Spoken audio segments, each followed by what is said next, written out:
기도합니다. 아멘. 이 시간 함께 놓을 하나님의 말씀은 아가서입니다.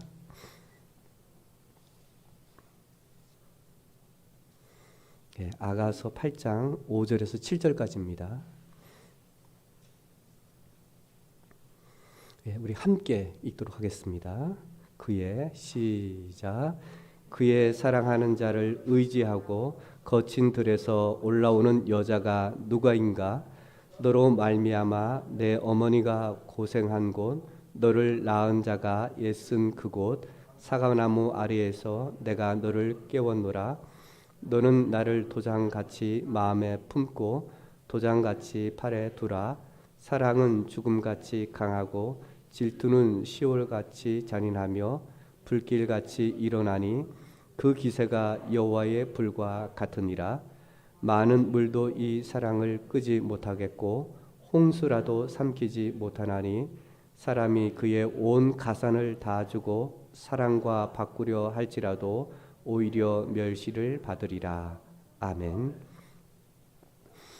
아가서의 저자는 솔로몬입니다. 아마 이 솔로몬의 이 통치 시대인 주전 971년이나 아니면 931년 이 사이에 기록되었다고 이렇게 추측하고 있습니다. 이 아가서는 솔로몬의 노래입니다. 또한 이 아가서는 성경 중에 가장 또 어렵고 또 신비로운 이런 책이라고 이렇게 이야기를 하고 하는데요. 또 그 가운데에도 우리가 이 구약 성경 가운데 예수도서가 있습니다. 이 예수도서나 아니면 이 아가서를 보면 우리가 이게 왜 성경책일까 하는 그런 의아심이 들 때가 있어요. 사실 거기에는 뭐 하나님이라는 그런 단어도 나오지 않기도 하고요. 또 뭐 믿음을 가져라, 뭐 하라, 뭐 그런 것도 없는 이런 책들 가운데 하나이기도 합니다. 그러다 보니까 그래도 뭔가 하나님이 이 책을 주신 것은 어떤 의미가 있지 않겠느냐, 뭔가 영적인 어떤 게 뭐 있지 않겠느냐, 이런 이제 우리 입장에서의 그런 성경을 이제 해석하는 데 있어서 이제 다양한 이런 해석들이 있는데 이 아가서도 마찬가지로 이 해석에 있어서 우리가 이 아가서는 사실 그냥 읽다 보면은 남녀의 사랑 이야기입니다. 이게 뭐 우리한테 뭔가 우리에게 영적인 의미가 있지 않느냐. 그래서 우화라는 이런 해석을 가지고서 이 아가서를 이제 읽습니다. 이제 그러다 보면은 아무래도 이것은 그리스도의 신부인 교회를 향한 그 하나님의 사랑을 표현하고 있는 것이 아니냐, 이렇게 이야기를 해요. 그러니까 어느 정도 이렇게 우리가 들었을 때는 그럴 것 같네. 그렇지. 뭐 하나님이 또 이 성경을 기록할 때 그냥 남녀의 그런 사랑 이야기를 그 성경을 딱 넣은 것은 뭔가 좀 그렇지, 이렇게 우리가 생각할 수도 있죠. 그래서 우리 그리스도인들은 항상 이 육과 대조되는 영적이야지. 영적. 뭔가 기도하고 말씀 읽고 예배하는 것은 영적이고, 놀고 밥 먹고 히리락거리고 교제하고 대화하는 것은 영적이 아닌 것처럼 우리가 그렇게 생각할 때도 있잖아요. 마찬가지로 이 우화적인 것은 뭔가 이 아가서에는 이 남녀의 사랑만 그냥 그려놓은 것이 아니라 뭔가 그래, 맞아, 하나님의 사랑이지, 그렇지, 이렇게 보기도 합니다. 또 이 아가서를 이제 읽다 보면은요, 이것은 뭔가 확대적인 어떤 상징성이 있지 않겠느냐. 그러면서 이제 이렇게 해석을 합니다. 이 솔로몬은 지금 이 그리스도가 아니겠느냐, 하나님이 아니겠느냐, 이렇게 보는. 그리고 사랑받는 자는 바로 교회, 바로 우리 성도를 향한 그런 것이 아닐까. 그렇다면 그리스도가 교회를 사랑하는, 하나님이 성도를 사랑하는 그러한 책이 아니겠느냐. 단지 그냥 남녀의 사랑만 그려놓은 것이 그건 좀 그렇지, 이렇게 보는 입장이에요. 또 어떤 분들은 이거는 한 편의 드라마 같아. 처음에 이런 사랑들을 해서 이런 거 보면은 와 이거는 한편의 드라마. 그래. 남녀의 사랑을 짧게 그려놓은 이런 드라마 같진 않은가. 근데 이스라엘 이 장르에는 이런 드라마 같은 것은 또 있지는 않습니다.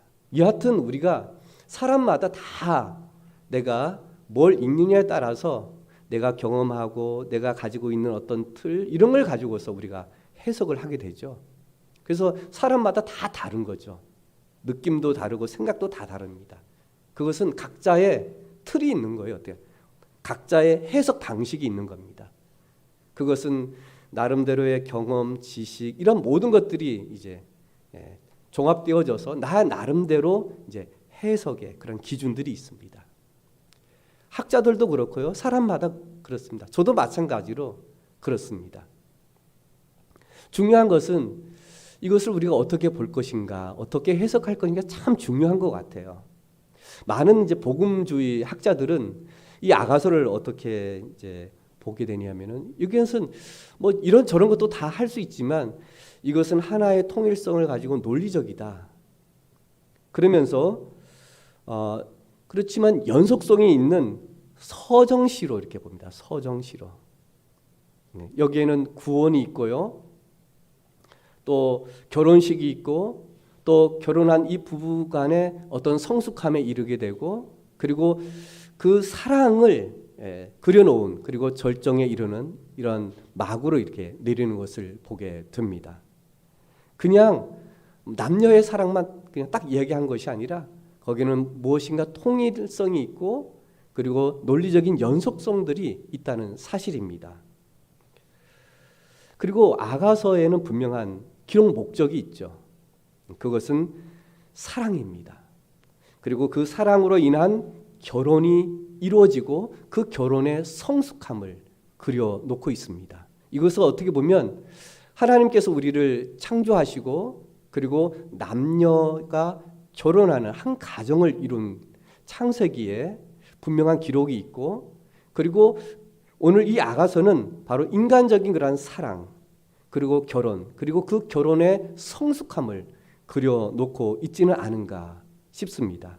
저는 이런 거 저런 거 다 떠나서 오늘 본문 중심으로 그냥 한번 설교를 좀 해보려고 합니다. 그래서 오늘 사랑의 본질과 위력이라는 제목으로 말씀을 좀 살펴볼 텐데요. 이 사랑의 본질은 뭘까요? 우리 그 첫 번째 함께 읽어볼까요? 시작. 사랑은 사랑받는 자로 다시 출생한다. 사랑은 사랑받는 자로 다시 태어난다는 이야기입니다. 그 사랑으로 다시 태어난다는 얘기입니다. 우선 여기에 본문을 보시면요. 우선 오늘 8장이지만 3장 6절을 보시면 거친 들에서 올라오는 자가 누구냐 이렇게 질문을 합니다. 거친 들에서 올라오는 사람이 누구냐? 여기에 보시면 오늘 신랑으로 추측해 볼 수 있습니다. 왜냐하면 오늘 본문 5절 상반절을 보시면 그의 사랑하는 자를 의지하고 거친 들에서 올라오는 여자가 누구인가? 처음에는 이 남성이 지금 사랑하는 자가 있는 그곳으로 올라오고요. 이제는 거꾸로 그의 사랑하는 자를 의지하고 거친 들에서 올라오는 여자가 누구인가? 굳이 지금 말하고 있지 않지만 알고 있다는 얘기죠. 여기는 신부입니다. 여자라고 했으니까 신부죠. 여기에서 거친 들에서 다시 만나는 것을 보게 됩니다. 우선 여기에 거친 들이라고 한다면 그 상황을 본다면 바로 사막과 광야 같은 장소이죠. 바로 이스라엘은 그런 땅입니다. 그냥 돌 무더기들 그리고 들풀이 자랄 수 없는 그런 삭막한 곳, 이슬이 없는 한 이 풀들이 자랄 수 없는 그런 여기에서는 지금 거친 들이라고 했는데 여기에서의 광야와 사막 같은 곳에서 이들의 이 사랑은 여러 가지 위협하는 것들이 많이 있을 겁니다. 그리고 사랑할 수 있는 그런 조건도 아닙니다. 여기에는 위협이 있다 보니까 불안도 있을 수 있고요. 여기에는 들짐승들이 있습니다. 특히 여우들이 있습니다. 오늘 이제 이 아가서 중심으로 제가 지금 말씀을 드리는 겁니다. 이 여우들은 다름 아닌 남녀의 이 지금 사랑을 불화를 일으킬 수 있는 이런 존재들이에요. 그리고 때로는 그 불화로 인해서 무관심을 갖게 합니다. 이런 것들을 이제는 이 남녀가 극복하여 서로 만난다는 얘기입니다. 사랑이 그냥 이루어지지 않잖아요. 처음에는 좋아서 서로 뜨겁게 사랑하지만 어느 정도 시간이 지나면 쉽게 마련입니다. 또 결혼 생활도 그렇지 않습니까? 어느 정도 이제 가다 보면 이제는 이제 서로 그냥 뭐 동지로 살고요. 또 어느 때는 어떻게 해요? 각자 그냥 그래 이렇게 조금 무덤덤해지기도 합니다. 이러한 모든 이러한 과정들 지금 이 남녀는 극복하여 서로 거친 들에서 올라오고 있습니다. 처음에는 남자가 올라오고 이제는 여자가 올라와서 이들은 다시 이 거친 들에서 다시 만나고 있다는 얘기입니다. 이들의 사랑은 어떻게 해서 다시 사랑을 낳게 되었을까요? 5절 중반절을 보시면요, 너로 말미암아 내 어머니가 고생한 곳, 그 고생한 곳은 바로 너를 낳은 자가 애쓴 그곳. 애쓴 그곳은 어딜까요? 사과 나무 아래에서 내가 너를 깨웠노라. 오늘 이 남녀가 사랑할 수 있었던 것은 내 부모님을 통해서 부모님의 그 사랑으로 인해서 내가 태어난 것처럼 내가 너와 이렇게 지금 이 아가서에서 나오는 이 남녀의 사랑 또한 다시 그 사랑으로 그 사랑 받는 자로 다시 태어나는, 다시 그 사랑이 시작되어진다는 사실을 오늘 보게 됩니다.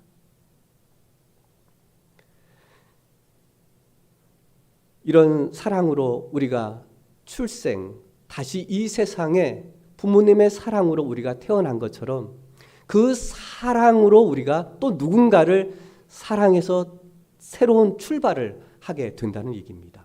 어떻게 보면 사랑은요, 내가 누군가를 사랑한다 그러면 다시 내 인생의 제2의 출발, 새롭게 출생한다는 그런 의미를 여기서 보여주고 있습니다. 우리가 누군가의 사랑을 받고 다시 태어날 때에 무엇보다도 이 사랑을 하게 되면은요, 무엇보다 소속감을 갖게 된다는 사실을 보게 됩니다. 6절 상반절을 보십시오. 너는 나를 도장같이 마음에 품고 도장같이 팔에 두라. 이 도장이라는 것은 우리가 쾅 찍을 때 이거 내 것이다 이렇게 얘기하잖아요. 우리가 남녀 사랑할 때 이제 서로 어떻게 해요? 너 내 거야 이렇게 하죠, 그렇죠? 예. 그러면서 이렇게 하면서 뭐야? 너 내 안에 있어 이렇게 어떤 소유, 어떤 소속, 서로 이런 마음을 갖게 되죠. 이런 어떻게 보면 사랑을 하게 되면 당연한 요구인 것 같아요. 너 내 거야 이렇게. 예. 너 내 안에 있어. 서로 요구하는 그런 사랑이 아닐까 싶습니다. 일반적으로 남녀가 사랑하게 되면은요, 내가 저 사람 안에 있다, 그리고 서로 사랑한다고 이렇게 마음을 가지게 되면은 안정감을 갖게 된다고 합니다. 막 뭐 하고 막 하는 사람도 이제 사랑을 하게 되고 결혼을 한다 그러면 어떻게? 아무래도 책임감도 있고요. 그리고 내가 이제는 내가 이렇게 살아서는 안 되지. 내 안에 사랑하는 사람도 있는데. 이런 사랑, 아무리 부모가 그 자녀에게 막 뭐라고 해도요, 사랑하는 사람이 생기고 또 결혼의 대상이 있고 이제 한 가정을 이루게 된다고 한다면요, 거기는 사랑이 이제 싹 트는 거죠. 그것은 위대하고 새로운 이 사랑, 그 다시 이 사랑을 시작할 수 있는 이 사랑의 값을 매길 수 있을까 하는 겁니다. 7절 중반절을 보십시오. 사람이 그의 온 가산을 다 주고 사랑과 바꾸려 할지라도 오히려 멸시를 받으리라. 그렇게 말씀하고 있습니다. 이러한 위대한 사랑, 또 내가 다시 사랑을 갖고 또 찾은 이러한 사랑, 가질 수 있었던 이 사랑은 그 어떤 것으로도 오늘 살 수도 없고 그리고 그 값을 매길 수도 없다라고 그렇게 말씀하고 있습니다. 오히려 돈을 가지고 내가 매긴다면 또 산다면 그것은 오히려 멸시를 받게 될 것이다 라고 말씀하고 있습니다. 남녀 간의 이 사랑도 때로는 정말 마음의 어떤 그런 사랑보다도 다른 어떤 사랑의 기준을 가지고 그리고 우선순위를 가질 때에는 이 사랑이 깨어지는 것을 보게 됩니다. 정말 남녀의 그 마음을 서로 사랑하지 않고 다른 어떤 것으로 뭐 지위라든지 아니면 가지고 있는 부유라든지 뭐 이런 걸 가지고서 먼저 1순위를 그 사랑에 둔다면 그 소유가 그 부유가 아니면 그 사람의 지위가 내려앉는다면 그 사랑도 무너질 수 있기 때문에 그렇습니다. 그렇지만 서로의 마음으로 사랑한다면 비록 지위가 또 가난할지라도 그 어떤 어려움도 극복해 나갈 수 있는 힘이 있습니다. 그렇지 않고 오히려 내가 저 사람의 얼굴을 본다든지 사회적인 그런 좀 뭐 안정적인 그런 직장을 본다든지 아니면 가지고 있는 뭐 아파트나 아니면은 뭐 돈을 바라본다든지 이런 것들이 사라진다면 그 사랑도 서서히 무너질 수 있습니다. 그리고 그 사랑이 깨어질 수도 있습니다.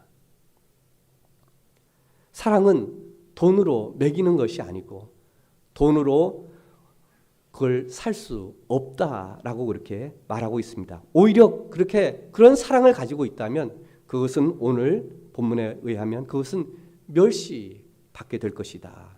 오히려 더 웃음거리가 되고 네가 그런 사랑을 했어? 서로 상처를 입힐 수도 있고 오히려 서로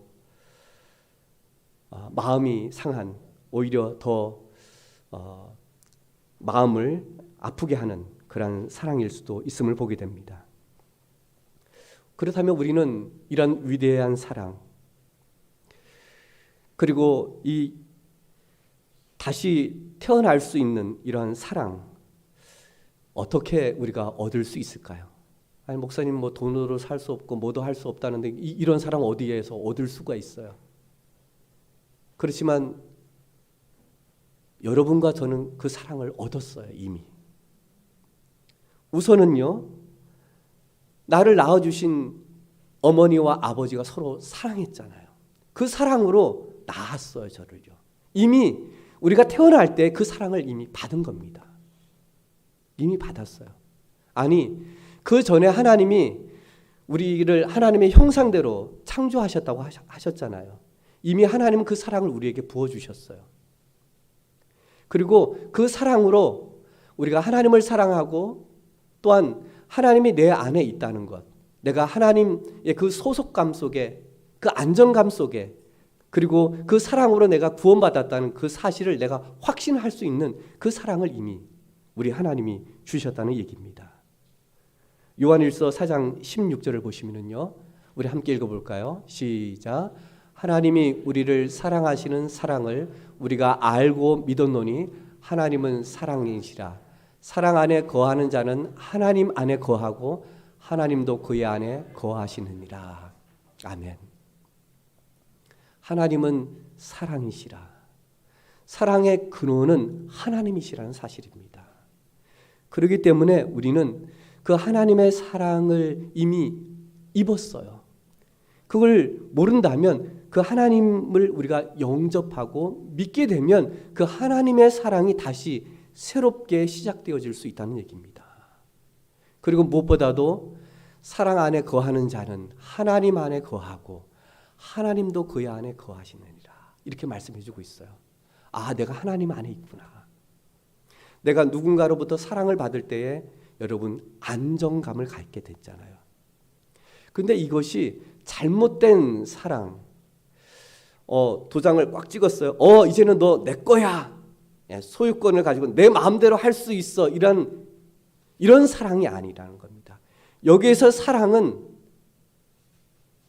바로 인격적인 사랑을 말해주고 있어요. 하나님이 우리를 창조하시면서 너는 내 피조물이니까 너는 그냥 너는 아무 대꾸도 없이 그냥 너는 내 뜻대로 무조건 순종해야 돼. 무조건 그렇게 해야 돼. 그렇게 하셨을까요? 그렇지 않았어요. 우리에게 자유를 주셨어요. 선택권을 주셨어요. 하나님이요. 우리를 로봇으로 만드시지 않았다는 얘기예요.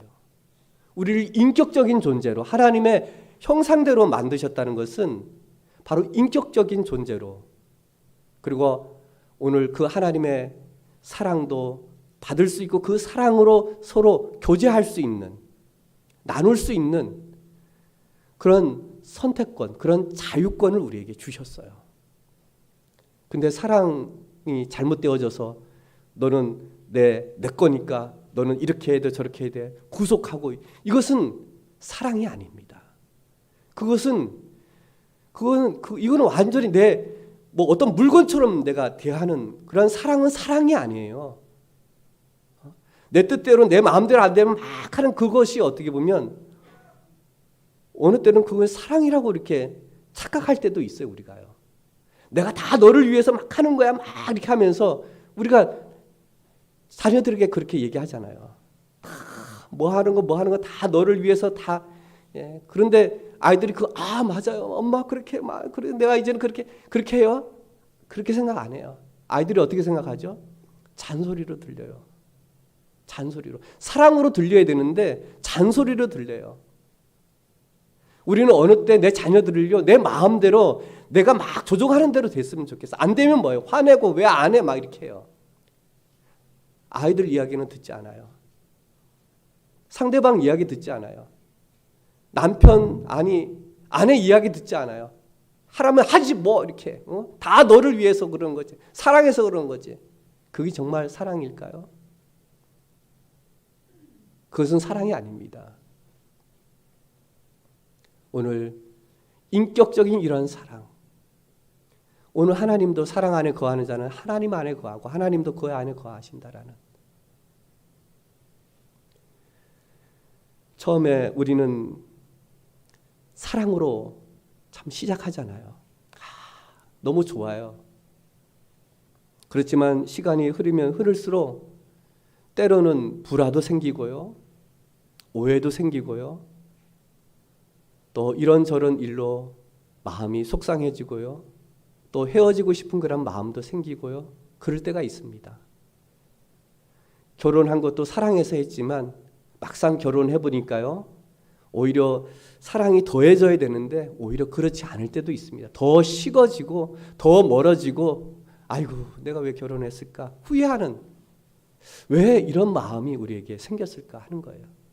분명히 우리는 서로 사랑해서 만났고 결혼했고 또 우리 교회에 왔고 성도들 간에, 그런데 어느 때는 서로 의견 차가 있어서 또 말다툼하고 뭐하고 하는데 그렇게 해서 또 교회를 떠나기도 하고 서로 마음이 상하기도 하고 또 마음의 문이 닫히기도 하고 말도 안 하게 되고 또 미워하게도 되고, 왜 이런 일들이 생길까요?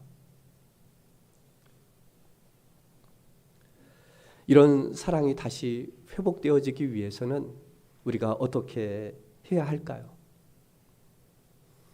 요한계시록 2장에 보시면 이것은 에베소 교회를 향한 예수님의 칭찬과 책망이 들어져 있는 2장 3장의 내용들 가운데 에베소 교회가 먼저 나옵니다. 에베소 교회를 칭찬하시면서 한 가지 책망할 것이 있다 이렇게 얘기를 했어요. 너의 처음 사랑을 버렸느니라. 그러므로 어디서 떨어졌는지를 생각하고 회개하여 처음 행위를 가지라. 그렇게 말씀해 주고 있어요. 처음 그 사랑 어디에서 떨어졌는지, 내가 처음 아내를 또 남편을 또 누군가를 내가 이렇게 사랑했는데 어느 시간이 좀 지나고 이렇게 하다 보니까 여러 일들이 또 있잖아요. 근데 이렇게 돌아보니까 우리의 사랑이 식어졌어요. 이제 관계도 멀어졌어요. 어디에서 그렇게 되었는지, 어디에서 그렇게 떨어졌는지를 오늘 생각하라 우리에게 말해주고 있어요. 그리고 생각한 다음에 오늘 회개하여 처음 행위를 가지라 이렇게 돼 있는데, 생각했다면 그냥 생각으로 그치는 것이 아니라 이제는 회개하라는 것은 돌이키라는 얘기예요. 여기 회개하여 처음 행위를 가지라. 그러니까 회개라는 것은 처음 행위를 가지는 행동을 의미해 주고 있어요.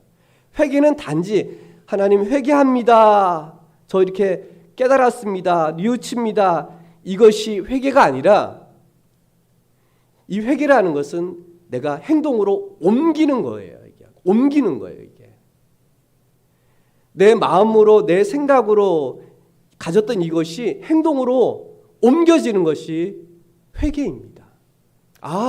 내가 이렇게 해서 내가 지금 이 사랑이 식어졌구나, 우리의 관계가 이렇게 깨어졌구나, 우리의 마음의 상처를 입은 것이 이것 때문이구나, 그것을 내가 생각하고 내 마음에 깨닫고 알았다면, 회개하여 처음 행위를 가지라는 것은 내가 그렇게 했다면 고백을 하든지 잘못을 시인하고 용서를 빌 것을 말해주고 있어요.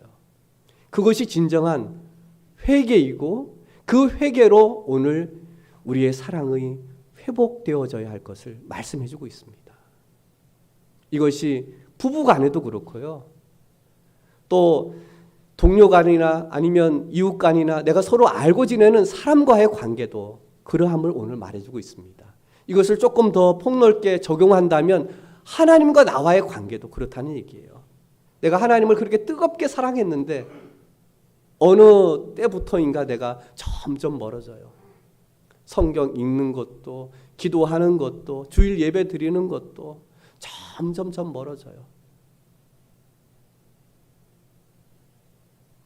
다시 회복되어지기 위해서는 내가 어느 때부터 내가 이렇게 성경을 읽지 않고 기도하지 않고 내가 예배들을 드리지 못하지? 내가 너무 분주하구나. 내가 무슨 일 때문에, 누구 만났기 때문에, 뭐 때문에, 이런 핑계들로 인해서 내가 이런 것들 생각하고 이런 것 때문에 내가 하나님과 또 예배 드리는 것이나 사람과의 관계도 마찬가지로, 내가 전에는 내 아내를 위해서 막 이렇게 시간도 내주고 밥도 먹고 차도 마시고 이야기도 하고 데이트도 했는데, 어느 순간 바쁘다는 이유로, 또 자녀를 낳은 이후로부터 바쁘다는 이유로 전에는 영화도 몇 번 보러 갔는데 지금은 아예 영화도 보러 가지도 못하고 차 한 잔도 못 마시고 외식도 못하네. 뭐가 우리가 이렇게 지금까지 바빴지? 우리 사랑이 다시 회복되어지기 위해서는 내 아내가 좋아하는 영화도 한번 1년에 한 번이라도, 내가 2번이라도 내가 봐야 되겠다. 여러분 그렇게 하시면 어떻겠어요? 다시 이 사랑이 회복되어지기 위해서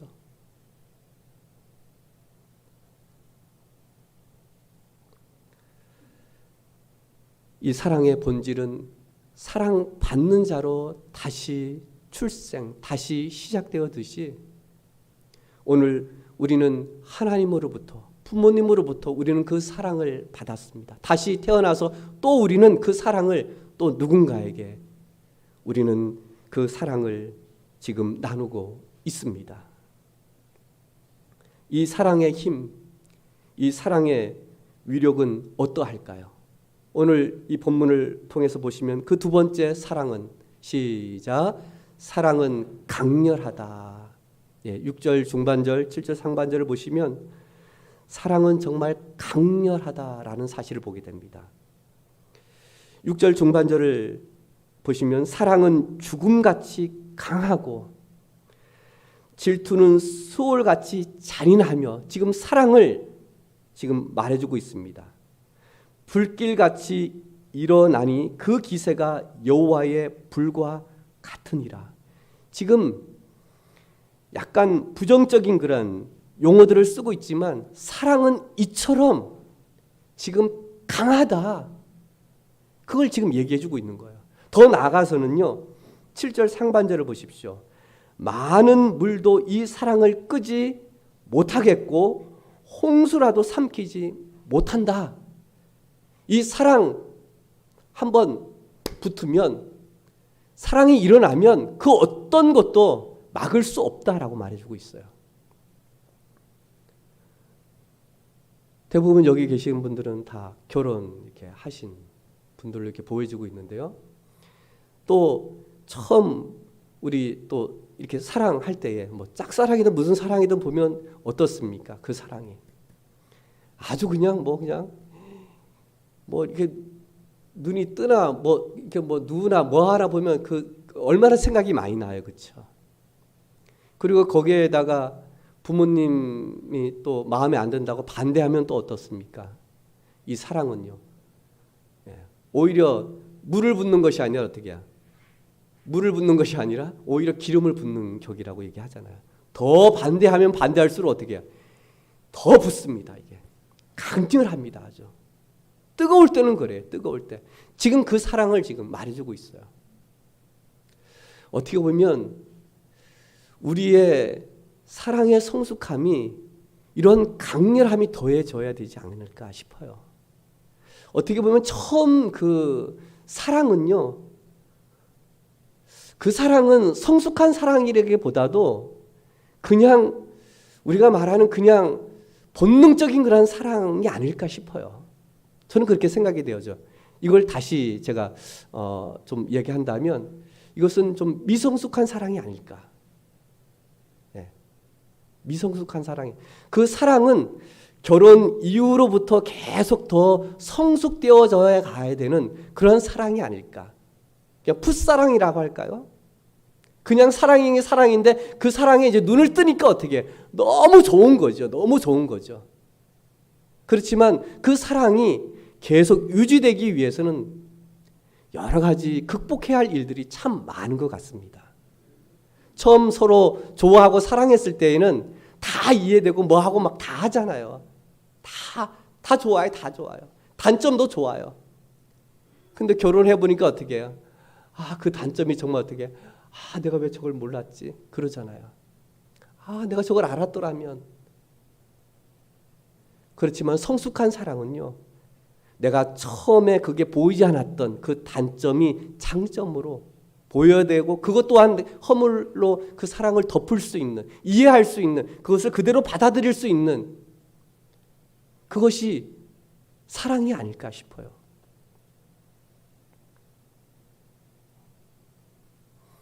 저는요, 우리 성도님들이 이런 눈빛, 이런 고백을 하는 이런 사랑을 했으면 좋겠어요. 우리 하나님을 향한 그 사랑도 있지만 그냥 오늘 아가서에 있는 이 말씀처럼 그냥 우리 부부 이렇게 사랑했으면 좋겠어요. 그리고 조금 더 나간다면 내가 주변에 있는 사람들, 우리 성도님들 간에 이런 사랑했으면 좋겠어요. 마지막으로 저는요, 하나님도 이렇게 사랑했으면 좋겠어요. 인간적인 면에서 그렇게 사랑하면 어떨까? 아가서 1장 15절 이렇게 보시면요, 이 말씀은 지금 색칠되어져 있는 이 구절은요, 우리 남성들이 좀 읽었으면 좋겠어요. 그리고 이러한 눈빛으로 아내가 계시는 분들은 아내를 향해서 이렇게 좀 얘기를 한번 했으면 좋겠어요. 또 없는 분들은, 또 앞으로 생길 분들은 그런 마음으로 이렇게 좀 했으면 좋겠어요. 우리 형제님들, 우리 남성만 한번 읽어보겠습니다. 내 사랑아, 시작. 내 사랑아, 너는 어여쁘고 어여쁘다. 내 눈이 비둘기 같구나. 나의 사랑하는 자야, 너는 어여쁘고 화창하도다. 여자들 중에 내 사랑은 가시나무 가운데에 백합화 같도다. 이런 사랑 했으면 좋겠어요. 일부 시간에 제가 이걸 읽었더니 제 아내가 뒤에서 막 이렇게 하면서 막 이렇게 하더라고요. 그렇게 해요. 그래서 너무 좋아하더라고요. 그다음 밑에 있는 그 검정 글씨는 우리 자매님들이 한번 읽었으면 좋겠어요. 시작.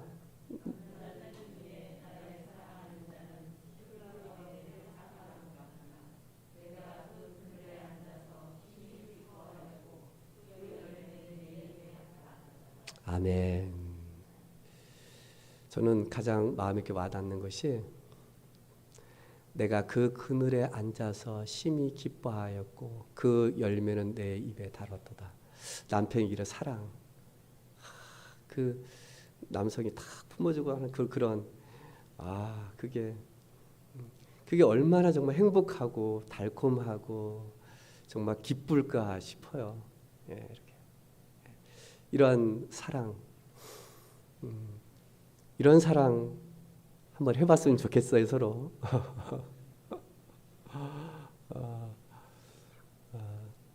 이렇게 한다면 정말 얼마나 행복하고 얼마나 멋진 삶일까. 또 하나님께서 우리를 향한 그 사랑 안에 거하는 그것이 하나님을 사랑하고 하나님을 경배하는 것이 아닐까 싶어요, 저는요. 부부간에 서로 또 주변에 있는 사람들과 서로 다투고 뭐하고 그런 것보다도 서로 부부간에 서로 사랑하는 것, 또 주변에 있는 사람들과 서로 사랑하는 그것이 하나님을 사랑하는 것이 아닐까요? 우리가 말로 하나님 사랑합니다, 저 오늘 예배 드립니다 이런 것보다도 부부간에 서로 사랑하는 그 사랑으로 예배 나오고 그렇게 살아가고 그렇게 하는 것이 하나님을 사랑하는 것이라고 저는 그렇게 생각해요. 예. 자녀들의 부모님께 효도하는 최고는 뭐죠? 행복하게 사랑하며 사는 거라고 저는 그렇게 생각하거든요. 싸우지 않고 그리고 어려움이 있어도 서로 부부간에 잘 이겨나가는 거, 그것이 최고의 저는 부모님께 효도하는 거라고 저는 그렇게 생각해요. 우리 하나님도 그렇게 생각하지 않을까 저는 그렇게 생각돼요. 서로 사랑하면서 성도 간에도 그렇고 부부 간에도 그렇고 그것이 우리가 하나님을 사랑하는 우리의 삶의 모습이라고 저는 그렇게 믿습니다. 그런 삶 살아가실 수 있길 주의 이름으로 축원드립니다. 기도하시겠습니다.